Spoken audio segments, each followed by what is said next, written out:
Let me guess the first question. Go ahead. What do you think it is? What do you think the first question would be? Go ahead.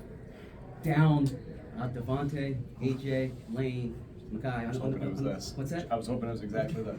On No, the- I'm serious. On Yeah. that final drive, how'd you guys do it? Resilient team, resilient men on this team. Last week was rough. Last week is something that our guys, had to pick ourselves up off the mat, and every one of them did.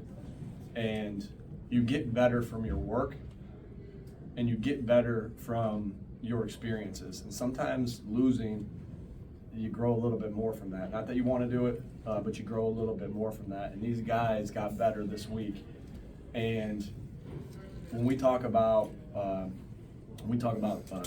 adversity, handling adversity, we talk about having the right mindset. You can have a victim mindset, which I think the world wants you to have, or look at the negatives, which essentially the world wants you to have, or you can have a purpose mindset.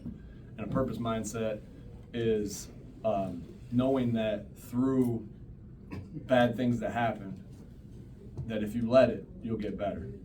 The other thing there is controlling, that we talk about is controlling what you can control. We can't control what anyone thinks of us. We can't control what anyone says about us. All we can control is our daily work, and they did that.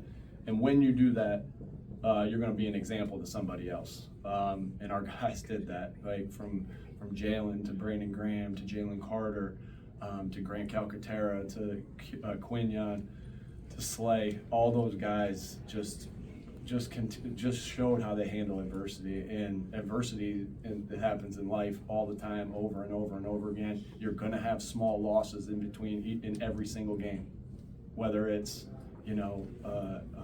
an interception, whether it's a fumble, whether it's me going for it in the fourth down scenario and we don't get it.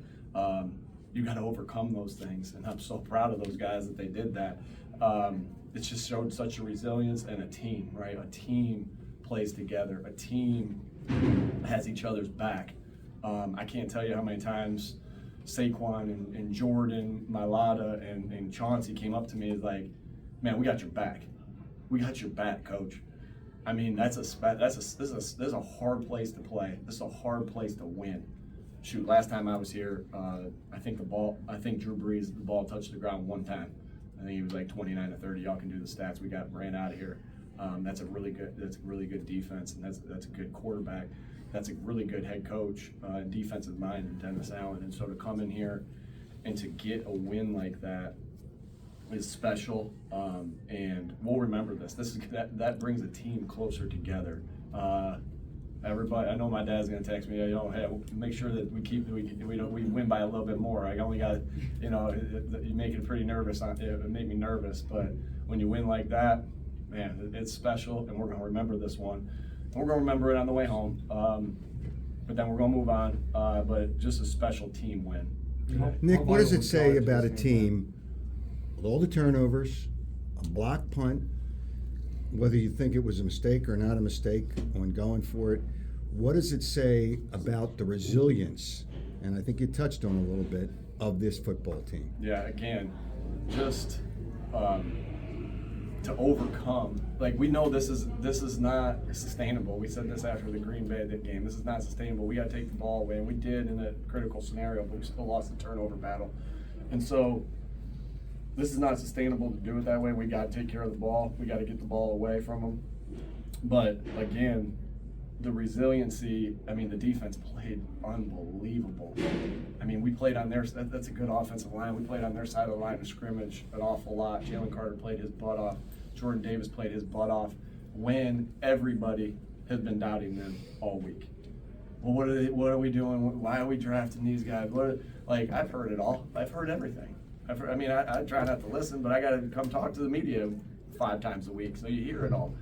And they responded because they didn't care about what anybody thought of them. And then when they weren't riding with them when we were losing, they're going to ride with us when we win. And so we heard it all. We heard everything, and they heard it, and they responded. And all you can do is control yourself. You're always going to have people saying different things about you. And they went out there and they worked their ass off. I'm going to get emotional. They worked their ass off all week. Vic Fangio put them in a great spot all week. Clint Hurt put them in a great spot all week with the way he drilled them, the way he was on their ass all week. and they went out and responded, and they did it. You know, my son's baseball coach always says that when they make a mistake in baseball, he's a really good coach, Coach Dan. He's like, so what? Now what? Like, if they make a mistake in baseball, so what? Now what? And that's what they did. You know, so what? We made a mistake. We got to get over it. Now what? You mentioned the defense, the turnaround, him being on them this week. What did you notice throughout the week that showed up today, and why people like Jordan Davis and Jalen Carter? Yeah, just again, same thing. Like, it's just you always have to have the right mindset going into it, and it's just about the growth mindset. Sometimes this ball bounces weird. I mean, we saw a field goal get hit the upright and then bounce in, right? So sometimes you can't control this ball, and the way it bounces, all you control is your response. And their response all week, and their mindset was all week was a purpose mindset, and that's what I'm talking about. The way we were getting scooped out of outside zone last week, they had a response. We either could continue to let that happen to us or respond. Respond by Vic putting them in this positions to potentially make a play, and then them playing their right technique. I told you all last week, you know, no matter what's called, it's about playing on their side of the line of scrimmage and striking the defender and then tackling. That's what they did. But sometimes, and you don't want to lose, you never want to lose, but sometimes you get better from those losses. And we know that teams will come back to our game last week and say, but I know what they watched our game last week, they're going to watch this week too and see us playing on their side of the line of scrimmage an awful lot. And so that's what I'm talking about. I didn't see Zach Bond get cut today. Why? Because he worked his ass off to do it, right? And I didn't see Jalen Carter getting scooped on the backside when we saw him in the backfield a lot, right? That's what I'm talking about with this response. That's what I'm talking about with this response is just having the right mindset. Like I could talk about this all day long and about this mindset that you have after adversity happens to you. I mean, that is life. And these guys learn good lessons. Like, I've taken so much joy in not only teaching them lessons of football, but also lessons of life. And they taught themselves that today. And just how to respond when shit goes bad in your life. On 3rd and 16, what did you see on that play? Sorry? On 3rd and 16, the pass to Goddard, what did you see on that play? Yeah, shoot. That was the one he took all the way down? Yeah, 61 yards. Man. Yeah, without giving too many secrets, maybe I'll talk to you guys. Maybe I'll talk to you, Zach, off the record at one point. But I saw a great throw by Jalen in the midst of, chaos. Gosh, that place is loud. This place is so loud. I'm glad we'll get ready for the crowd noise in Tampa, but holy smokes, this place is loud. But I saw Jalen completely operate in chaos. That was two things we talked about was like we got to be able to be physical in this game because that's a physical football team, and we got to have poise because it's going to be loud. And Jalen operated in chaos. The offensive line had good protection. Dallas ran a good route. I know y'all can look at it. There was some help from some other guys in that particular case with the guys how they ran into each other on that one. A couple things that we teach in that scenario that they executed perfectly. And then Dallas just went. I mean, he just turned it on and went. How many yards did he have? 61 of the game, 170. 170. I mean, you tell me. I don't know how many tight ends. That's a lot for a tight end, and he's an explosive player. Jalen put shallow routes like that are so critical that the ball's out in front of him, so he can have a ball to run with. So I don't want that to be overlooked. Like if Jalen puts that here and he has to slow down at all, the guys get to react and come back and make that play. The pursuit comes, but Jalen put it here. From what I saw, again, I'm seeing it and then Dallas could just go. Like it was a perfectly great call by Kellen and perfectly executed call by the guys. And then and just so anyone's wondering, Kellen on that 4th and 1 at the end of the half, I called that, not Kellen. So I called that play at the end of the half. Kellen did not. I called it. Why? That's what I thought was best for the football team in that particular case. That was my decision. I did it. It didn't work, and we'll get better. I'll get better. Is that the first play you called all year? This play I thought was working in the best situation in that particular case, and it didn't work. And that's not on Kellen. That's not on the players. I put him in a bad spot, and I made that call. Have you made a call? Have you made an offensive play call otherwise this season? Yeah. Is 3 games enough to be having increased concern about ball security with Jalen? you gotta understand there's a lot that goes into an interception. It's not all that meets the eyes. Like, we will talk about the fumble, and let me talk about the interception first.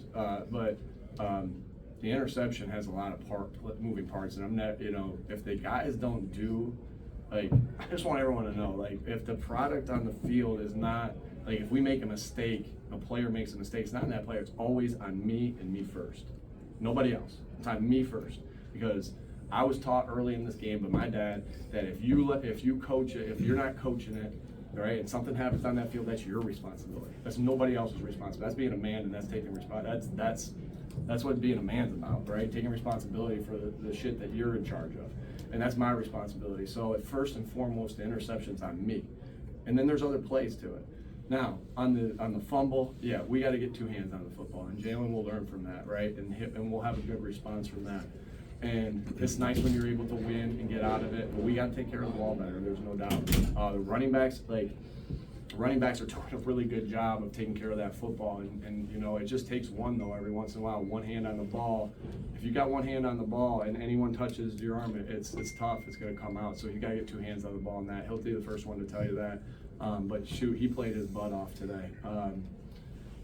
I got Jalen Hurts is a winner. He's a winner. He wins, right? What you tell me when he hasn't won, he's a winner, right? And man, I'm proud of him. I can't say enough good things about his response. Like, he has the same look on his face the entire game. Now he's getting excited, and I love that about him. That he's getting excited, but he knows it's the sum of all the plays that says who you are. Not just one play that everyone's going to talk about. It's not just one play. It's the sum of all plays. And he's the quarterback, and this guy is a freaking winner. He won at Alabama. He won at Oklahoma. He's been he's been winning here over and over and over and over. And you know what? We're the Philadelphia Eagles, so we understand we're going to get criticism. But this dude's a freaking winner. Jalen Hurts is a winner, and he won today. All right, last one, folks. We got Just Devontae Smith. Devontae Smith. What did you see there, and how is he? Yeah, I don't know yet. I haven't got with the guys yet. I just hope he was able to get up on his own. But Devontae Smith, man, he's one of the toughest dudes I know.